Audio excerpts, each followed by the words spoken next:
இது ஞாயிற்றுக்கிழமை Sunday special mutton chicken ரெண்டுமே தாங்க. இன்றைக்கி சிக்கனை பார்த்தோன்னே ஸ்ரீ வந்து அம்மம்மா செய்வாங்கள்ல பெப்பர் கிரேவி அது செஞ்சுருங்கன்னு சொன்னால், அதுக்கு வந்து எண்ணெய் கசகசா கருவேப்பிலை சிக்கன் போட்டுட்டு அரைக்கிறது வந்து இஞ்சி பூண்டு வரமிளகா மிளகு அதிகமாக காரத்துக்கு மிளகு மட்டும்தாங்க. அப்புறம் சோம்பு பட்டை லவங்கம் இது மட்டும்தாங்க. அதோட ஒரு 2 ஸ்பூன் தேங்காய் துருவல் போட்டு நல்லா பேஸ்ட்டு மாதிரி அரைச்சி ஊற்றிட்டு தண்ணி ஊற்றி அதுலேயே வேக விட்டு இறக்குனா சூப்பரான பெப்பர் கிரேவி ரெடி ஆயிரும். பக்கத்துலேயே வந்து மட்டன் குழம்பு மட்டன் வறுவல் இதெல்லாம் செஞ்சு முடிச்சுட்டு சாப்பிட உட்காந்துச்சுங்க. எல்லாம் எடுத்துகிட்டு வந்து வச்சு ரவுண்டாக உட்காந்து சாப்பிட்டு முடிச்சாச்சுங்க.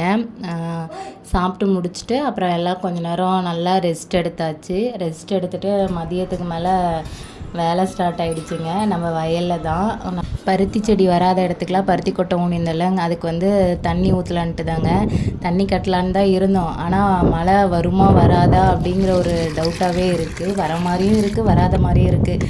சரி வந்தாலும் சரி வரலனாலும் சரி நம்ம வேலையை நம்ம பார்ப்போம் அப்படின்ட்டு இந்த மாதிரி செடி சின்ன சின்னதாக இருக்கிற இடத்துக்குலாம் தண்ணி ஊற்றிட்டு இருந்தேன். இந்த ஜிம்மி வேற வந்து என்னடா பண்ணுறாங்கன்னு பார்த்துட்டு அதுவும் போயிடுச்சுங்க. ஆனால் இந்த சோள விதை மேலே தாங்க போட்டிருந்தேன், சூப்பராக வந்துருச்சு. அப்புறம் நாங்கள் தண்ணி ஊற்றி முடிக்கிறதுக்குள்ளே பொழுதும் இறங்கிருச்சிங்க. இந்த வேலை நாளைக்கும் தொடரும். அப்படியே கொஞ்ச நேரம் வரப்பில் உட்காந்துட்டு கிளம்பியாச்சுங்க. பாய்.